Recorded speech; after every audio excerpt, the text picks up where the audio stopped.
Hello అండి, నా kitchen నా ఇష్టం. ఇవాళ నా ఇష్టం ఏంటో చూసేద్దామా? స్ట్రాబెర్రీ కేక్ అండి. ఇంట్లోనే హోమ్ మేడ్గా చేసుకునే స్ట్రాబెర్రీ కేక్ ఎలా చేయాలో ఏంటో చూపించేస్తాను. చాలా హైజెనిక్గా ఇంట్లో మనం చేసుకుంటే చాలా నీట్గా ఉంటుందండి. సింపుల్గా చేసుకోవచ్చండి. ఇన్నాళ్ళు అది తెలియక చాలా ఇబ్బంది పడ్డాను. మీరు ఇబ్బంది పడటానికి వీల్లేదు. ఇంకెందుకండి ఆలస్యం, ఎలా చేసుకోవాలో చూసేద్దాం. వచ్చేసేయండి. 1 కప్పు మైదా తీసుకోండి. ఈ మనకి కేక్ చేయడానికి అనేది బయట మార్కెట్లో మెజర్మెంట్ కప్స్ దొరుకుతాయండి. ఆ కప్స్ తెచ్చుకోండి. 1 కప్పు మైదా వేసుకోండి. 1 టేబుల్ స్పూన్ బేకింగ్ పౌడర్ అండి. 1 టేబుల్ స్పూన్ బేకింగ్ పౌడర్ వేసుకోండి. నేను వాడే బ్రాండ్ అండి విక్ఫీల్డ్ అండి. 1/2 table spoon baking soda. 1/2 table spoon baking soda అండి. ఇది కూడా అదే బ్రాండ్ అండి. బేకింగ్ పౌడర్ వేరు, బేకింగ్ సోడా వేరు. అలాగే 1 టేబుల్ స్పూన్ నేను కార్న్ఫ్లోర్ వేసుకుంటానండి. కార్న్ఫ్లోర్ వేసుకోవడం వల్ల మనకి కేక్ అనేది చాలా ఫ్లఫీగా వస్తుంది. తర్వాత ఈ మిశ్రమాన్ని మొత్తం చక్కగా జల్లించుకోవాలి. 1కి 2 సార్లు జల్లించుకుంటే ఇంకా మంచిదండి. బట్ నేను ఒకసారి జల్లించాను. జల్లించటం మాత్రం మిస్ అవ్వకండి. తర్వాత 1/2 కప్పు వరకు షుగర్ తీసుకోండి. మనం ఏ కప్పుతో అయితే మైదా తీసుకున్నామో అదే కప్పుతో 1/2 కప్పు షుగర్ తీసుకొని పౌడర్ చేసుకోండి. అది మనకి కప్పు షుగర్ పౌడర్ వచ్చేస్తుందండి. 4 ఎగ్స్ తీసుకున్నానండి నేను. 4 ఎగ్స్ బీట్ చేసుకోవాలి. చక్కగా బీటర్తో బీట్ చేసుకుందామండి ఎగ్స్ని. 1 కేజీ కేక్కి నేను చెప్పిన మెజర్మెంట్స్కి ఒక 4 ఎగ్స్ పడతాయండి.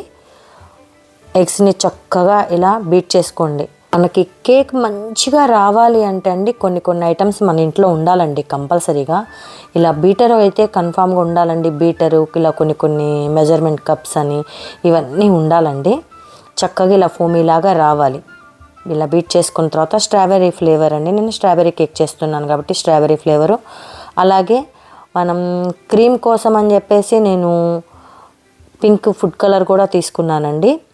నేను ఇప్పుడు ఇందులో స్ట్రాబెర్రీ ఎసెన్స్ వేయటం లేదండి. నేను ఇంట్లోనే చేసి పెట్టుకున్న స్ట్రాబెర్రీ క్రష్ అండి. ఇది నేను ఇంట్లోనే తయారు చేసుకున్నానండి. ఇది హోమ్ మేడ్. అది లేని వాళ్ళు స్ట్రాబెర్రీ ఎసెన్స్ కూడా వేసుకోవచ్చు. చూసారా, అది కూడా వేసి కొంచెం అలా తిప్పండి. తర్వాత మనం ఇందాక షుగర్ పౌడర్ ఉంది కదండి 1 కప్పు, ఇది కొంచెంగా వేసుకుంటూ, మొత్తం ఒకేసారి వేయకూడదండి.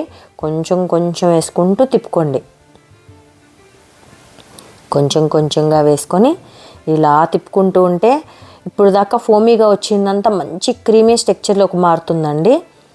ఈ కేక్ స్పాంజ్ అనేది మనం కలిపే మిశ్రమాన్ని బట్టే ఉంటుందండి. చక్కగా మనం ఎంతైతే మంచిగా బీట్ చేస్తామో దాన్ని బట్టి మనకి కేక్ వస్తుంది. చూసారా ఇలా క్రీమీలాగా వచ్చేసిందో, ఇలా వైట్ కలర్ వచ్చేస్తుందండి. చూసారా ఎలా ఉందో మీకు తెలుస్తుంది కదా. ఇందులోనే 1/4 కప్పు కుకింగ్ ఆయిల్ అండి. నేను సన్ఫ్లవర్ ఆయిల్ వేస్తాను, అంటే ఫ్లేవర్లెస్ ఆయిల్ అనమాట. అది కూడా వేసుకొని ఒకసారి బీట్ చేసుకున్న తర్వాత ముందుగానే మనం జల్లించి పెట్టుకున్న పిండి ఉంది కదండి, అది కూడా ఒక్కసారే వేయకుండా కొంచెం అండి, కొంచెం చొప్పున వేసుకొని కలుపుకోవాలండి. మొత్తం ఒక్కసారే వేయకూడదు, కొంచెంగా వేసుకుంటూ చక్కగా ఒకసారి ఇలా కలుపుకోవాలి. ఒక్కసారి వేసేస్తే ఏమవుతుందంటే అండి ఉండలు కట్టడం, అది కొంచెం మనం కలపడానికి కూడా ఇబ్బంది పడుతూ ఉంటాము. ఉండలు లేకుండా ఇలా ఒకసారి కలుపుకుంటే సరిపోతుందండి. ఎక్కువసేపు బీట్ చేయాల్సిన అవసరం లేదు. చూసారు కదా మొత్తం కలిసిపోయింది. ఎక్కువసేపు బీట్ చేయాల్సిన పని లేదండి.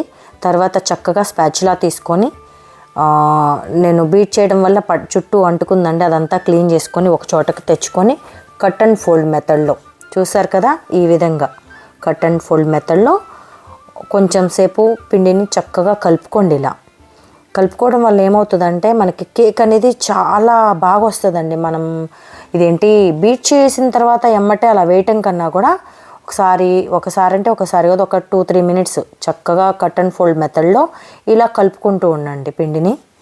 ఇలా కలపటం వల్ల కేక్ అనేది కొంచెం స్పాంజీ లాగా వస్తుంది, బాగుంటుంది. టేస్ట్ కానీ స్పాంజీ కానీ అలా మంచిగా వస్తుంది అన్నమాట మనకి స్పాంజీ. చూసారు కదా ఈ విధంగా రివర్స్ తిప్పొద్దండి. కట్ అండ్ ఫోల్డ్ మెథడ్ మాత్రమే యూస్ చేయండి. ఈ విధంగా చూస్తున్నారు కదా పిండి సిల్కీగా అవుతుంది. మనం ఇందాక నేను బీటర్తో చేసిన దానికన్నా కూడా cut and fold method use చేయడం వల్ల మనకు మంచి క్రీమీ టెక్స్చర్ కనిపిస్తుంది. చూసారా ఈ విధంగా చూడండి ఎంత బాగుందో, చూస్తుంటేనే మంచిగా ఇది చాక్లెట్ లాగా అనిపిస్తుంది. కేక్ బ్యాటర్ అయితే రెడీ అయిపోయిందండి. మరి టిన్లో వేసుకోవడానికి టిన్కి కూడా మనం కొంచెం మేకప్ చేయాలి కదండి, అంటుకోకుండా ఉండడానికి, కేక్ బాగా రావడానికి. అడుగున చక్కగా బటర్ రాసుకోండి, బటర్ పేపర్ వేసుకోండి. బటర్ పేపర్ వేసి దాని మీద కూడా కొంచెం బటర్ రాయండి. దానివల్ల ఏంటంటే మనకి కేక్ ఎక్కువ మాడకుండాను ఉంటుంది, అంటుకోకుండాను చక్కగా వస్తుందన్నమాట. మనం ముందుగా రెడీ చేసి పెట్టుకున్న బ్యాటర్ పిండిని ఇలా ఇందులో వేసేసుకోండి. చూడండి చక్కగా ఎంత బాగుందో, రిబ్బన్ కట్ లాగా పడుతుంది చూసారా. మనకి ఈ విధంగా రావాలన్నమాట. ఈ విధంగా పిండి అనేది, బ్యాటర్ అనేది ఈ విధంగా వస్తే కేక్ అనేది చాలా చాలా చాలా చాలా బాగుంటుంది. స్పాంజీ లాగా. బబుల్స్ ఏమన్నా ఉంటాయేమోనని 2-3 సార్లు ట్యాప్ చేయండి. చేసిన తర్వాత ఒక టూత్ పిక్ తీసుకొని లాస్ట్ అండ్ ఫైనల్ ఇంకొకసారి ఇలా కలుపుకోండి. ఇంకా అడుగున ఏదన్నా బబుల్స్ ఉన్నా కూడా పైకి వచ్చేస్తాయి అన్నమాట. నేను ముందుగానే గిన్నె వేడి చేసుకున్నానండి. ఒక 10 మినిట్స్ పెట్టుకొని లో ఫ్లేమ్లో పెట్టుకున్నాను. గిన్నె వేడెక్కింది. ఇలా ట్యాప్ చేసుకొని పెట్టుకున్న దీన్ని డైరెక్ట్ వేడిగా ఉన్న గిన్నెలో పెట్టేసి మూత పెట్టేసుకుందామండి. 30 to 35 మినిట్స్ వరకు మనం బేక్ చేసుకోవాలి మీడియం ఫ్లేమ్లో. చూసారు కదా నా కేక్ అయితే రెడీ అయిపోయింది. మీరు కావాలి అంటే ఒక 25 మినిట్స్ తర్వాత ఒకసారి చెక్ చేసుకోండి, టూత్ పిక్ గుచ్చి మీకు తెలిసిపోతుంది. నాదైతే కేక్ రెడీ అయిపోయింది. అది కొంచెం చల్లారిన తర్వాత నేను ఇలా కట్ చేసేసుకున్నాను అనమాట. చూసారు ఎంత స్పాంజీగా ఉందో, మీకు చూస్తుంటే తెలుస్తుంది కదా. ఇంట్లో చేసుకోవడం చాలా ఈజీ అండి. నేను ఇలా 4 స్లైసెస్ అయితే కట్ చేశాను. ఎప్పుడు 2-3 చేసేదాన్ని, ఈసారి 4.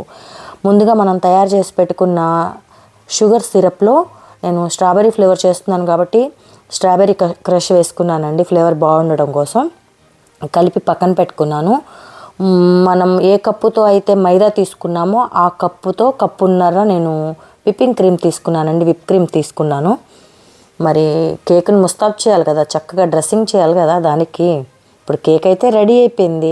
దాన్ని రెడీ చేయాలంటే మనకి క్రీమ్ కావాలి, విప్ క్రీమ్ కావాలి.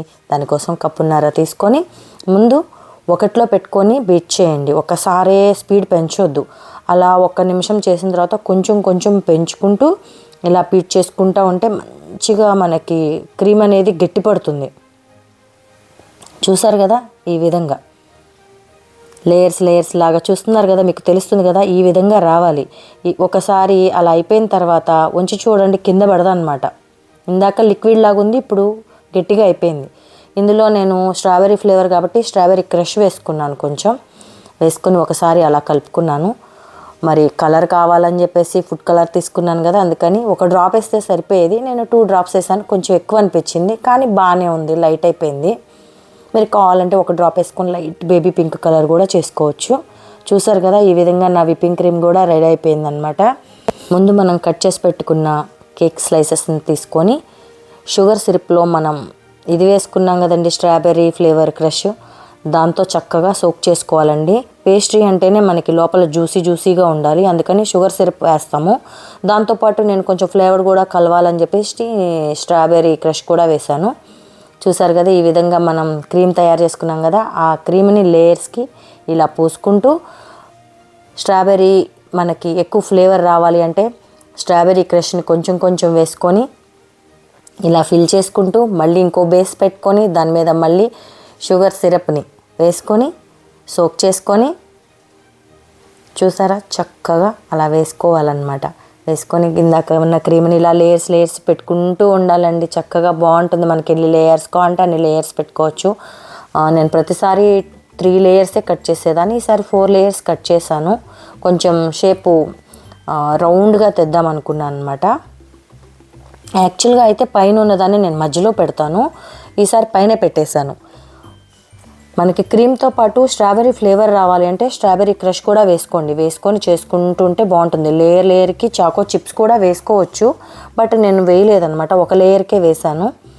చూసారా క్రష్ అనేది ఎలా కనిపిస్తుందో మనకి పింక్గా దాని మీద. కేక్ మనం తింటూ ఉంటే అన్ని ఫ్లేవర్స్ అన్నీ మనకు తెలుస్తూ ఉంటాయండి. కొంచెం ఓపిక చేసుకొని మనం ఇంట్లో చేసుకున్నాం అనుకోండి, చాలా నీట్గా మన పిల్లలకి కానీ మన వాళ్ళకి కానీ మనం కేక్ తయారు చేసి పెట్టుకోవచ్చండి. చాలా ఈజీ అండి. నేను ఇదివరకే తెలియక చాలా ఇబ్బంది పడిపోయేదాన్ని కేక్ చేయాలంటే, అమ్మో ఎలా అనుకునేదాన్ని. ఎలా ఏం లేదండి, మీరు కూడా చేసేసుకోవచ్చు, ఒకసారి ట్రై చేయండి. 3 లేయర్స్ అయిపోయినాక మా బాబు చాకో చిప్స్ వేయమన్నాడు, నేను చాకో చిప్స్ కూడా వేసానండి. లేదు అంటే మీరు వైట్ చాకో చిప్స్ కూడా వేసుకోవచ్చు, నేను డార్క్ చాకో చిప్స్ అయితే వేసాను, నా దగ్గర అవే ఉన్నాయి. లాస్ట్ లేయర్ అండి పెట్టుకున్నాను, దాన్ని కూడా ఒకసారి ఇలా చేసుకుందాం. షుగర్ సిరప్తో సోక్ చేసుకొని మొత్తం క్రీమ్ అంతా రాసుకోవాలండి ఇలా.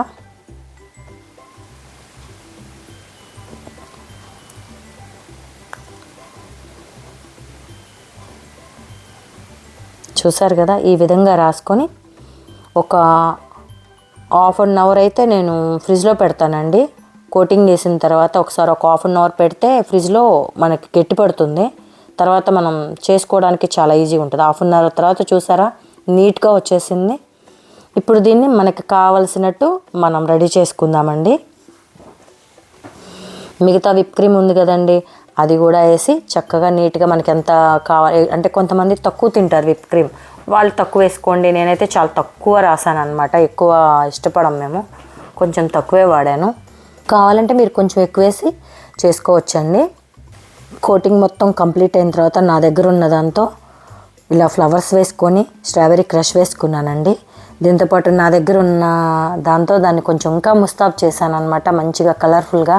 చూడడానికి ఎంత బాగుందో కలర్ఫుల్గా, తింటే కూడా అంతే బాగుందండి. ఎందుకంటే ఇది నేను ఇంట్లోకే చేసుకున్నాను కాబట్టి మేము చేసి ఒక ½ అన్ అవర్ అలా ఫ్రిడ్జ్లో పెట్టుకొని డీప్లో తర్వాత కట్ చేసుకొని తిన్నాం అనమాట. టోటల్లీ ఫైనల్గా నా కేక్ ఈ విధంగా రెడీ అయిపోయింది. రెడీ అయిన తర్వాత కట్ చేసుకొని తింటున్నామండి. లోపల కూడా అండి మంచిగా లేయర్స్ చూసారా, మీకు చాకో చిప్స్ మనకి లేయర్స్ అంతా ఎంత బాగుందో, తింటే టేస్ట్ కూడా అంత బాగుందండి. మీరు కూడా ఒకసారి ఇంట్లో ట్రై చేయండి. అలాగే నా వీడియోకి ఒక లైక్, ఒక కామెంట్, ఒక షేర్, ఒక సబ్స్క్రైబ్ అండి.